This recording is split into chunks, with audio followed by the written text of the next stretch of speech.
Imagine करो कि तुम एक ऊंची पहाड़ी पर खड़े हो और सूरज डूब चुका है और चारों तरफ सिर्फ सन्नाटा है और नीचे एक सुनसान मैदान दिखाई दे रहा है जिसको बीचों बीच एक पुराना कुआं है। लेकिन सबसे अजीब बात यह है कि उस कुएं के आसपास ना कोई इंसान जाता है और ना कोई जानवर। यहाँ तक कि उस जगह के ऊपर से पंछी भी उड़ना पसंद नहीं करते।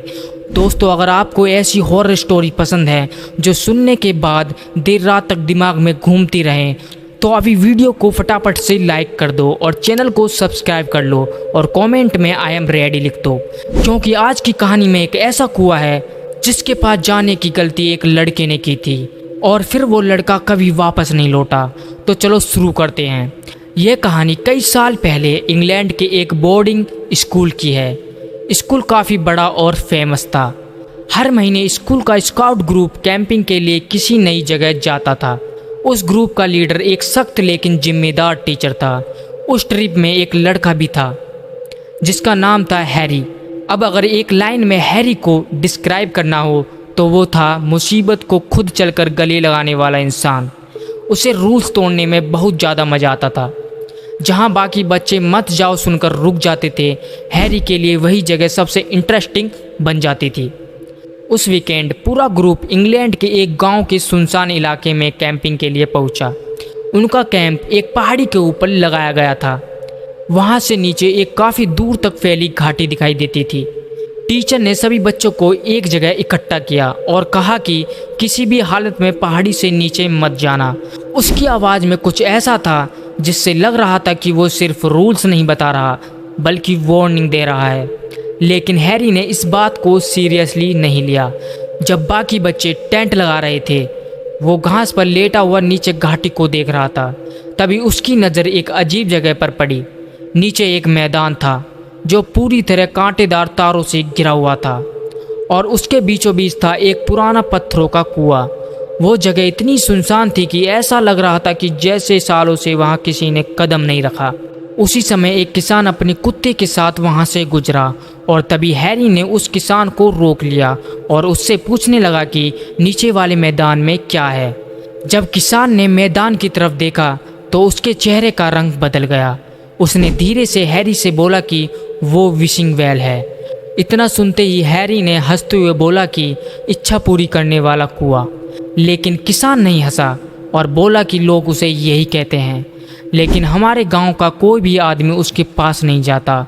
और बाकी लड़के भी उनके पास आ चुके थे। उनमें से किसी एक लड़की ने पूछा कि ऐसा क्यों, उस कुएं के पास कोई क्यों नहीं जाता। किसान कुछ सेकंड तक तो चुप रहा, फिर बोला कि क्योंकि वो जगह ठीक नहीं है। उसने बताया कि कई साल पहले 3 औरतें और एक आदमी उस कुएं के अंदर मरे हुए मिले थे, लेकिन असली डरावनी बात तो अभी बाकी थी।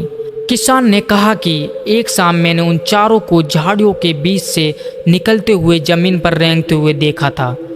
उनके शरीर पर सिर्फ फटे हुए काले कपड़े थे और अंदर सिर्फ हड्डियाँ थीं। इतना सुनने के बाद कुछ सेकंड तक किसी की भी आवाज़ नहीं निकली, लेकिन फिर हैरी हंस पड़ा। उसे लगा कि किसान बस कोई पुरानी डरावनी कहानी सुना रहा है। लेकिन अगले ही दिन सब कुछ बदल गया। शाम का समय था। आसमान में धीरे धीरे अंधेरा होने लगा था और टीचर बच्चों की गिनती कर रहे थे। तभी उन्हें पता चला कि हैरी गायब है। पहले तो सभी ने सोचा कि वो कहीं आसपास ही होगा, लेकिन तभी एक लड़के ने पहाड़ी के नीचे इशारा किया और बोला कि हैरी उस मैदान की तरफ जा रहा है। तभी सबकी नज़र नीचे गई और सचमुच हैरी उस मैदान की तरफ जा रहा था। उसने कांटेदार तार पार कर लिए थे और अब वो सीधे कुएं की तरफ बढ़ रहा था। टीचर चिल्लाने लगे कि ये बेवकूफ़ क्या कर रहा है। फिर वो सब पूरी ताकत से नीचे दौड़ पड़े, लेकिन तभी एक लड़के ने ऐसी चीख मारी कि सबका ध्यान दूसरी साइड चला गया। झाड़ियों के बीच से एक काला साया बाहर निकला, फिर दूसरा, फिर तीसरा और फिर चौथा। वो चारों साए हाथ पैरों पर रेंगते हुए हैरी की तरफ बढ़ने लगे और इस सीन को देखकर ऊपर खड़े टीचर और बच्चों का खून जम चुका था। वो अब पूरी ताकत से हैरी को आवाज़ दे रहे थे और शायद उसने सबकी आवाज़ सुन ली थी, क्योंकि अचानक वो रुक गया और पीछे मुड़कर देखने लगा। अगले ही पल उसकी चीख पूरी घाटी में गूंज उठी। वो चीख ऐसी थी जिसे सुनकर कोई भी इंसान समझ जाता कि उसने कुछ ऐसा देख लिया है जो उसे कभी नहीं देखना चाहिए था। चारों काले साए उसे चारों तरफ से घेर चुके थे और फिर वो चारों उस पर टूट पड़े। नीचे सिर्फ एक खौफनाक मंजर दिखाई दे रहा था।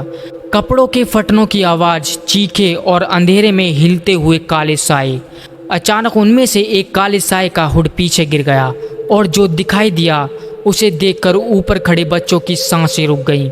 वो चेहरा नहीं था, वो सिर्फ एक सफ़ेद खोपड़ी थी, खाली आंखों के गड्ढे और बाहर निकले हुए दांत।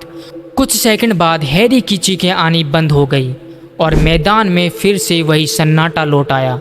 अगली सुबह पुलिस ने पूरे इलाके की तलाशी ली और आखिरकार उन्हें हैरी कुएं के अंदर मिला, लेकिन वो वैसा नहीं था जैसे एक इंसान होना चाहिए था। उसका शरीर पूरी तरह फटा हुआ था, जैसे किसी चीज़ ने उसे नोच नोच कर ख़त्म कर दिया हो। उस घटना के बाद पूरे मैदान को दोबारा बंद कर दिया गया। बड़े बड़े वार्निंग बोर्ड लगाए गए और लोगों को वहां जाने से बिल्कुल मना कर दिया गया।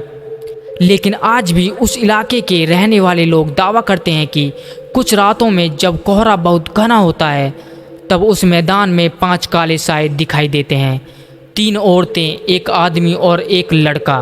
एक ऐसा लड़का जिसने वार्निंग को मजाक समझा था और शायद आज भी वो उसी कुएं के आसपास भटक रहा है, क्योंकि कुछ जगह सिर्फ डरावनी नहीं होती बल्कि कुछ जगह हमेशा के लिए अपने पास रख लेती हैं।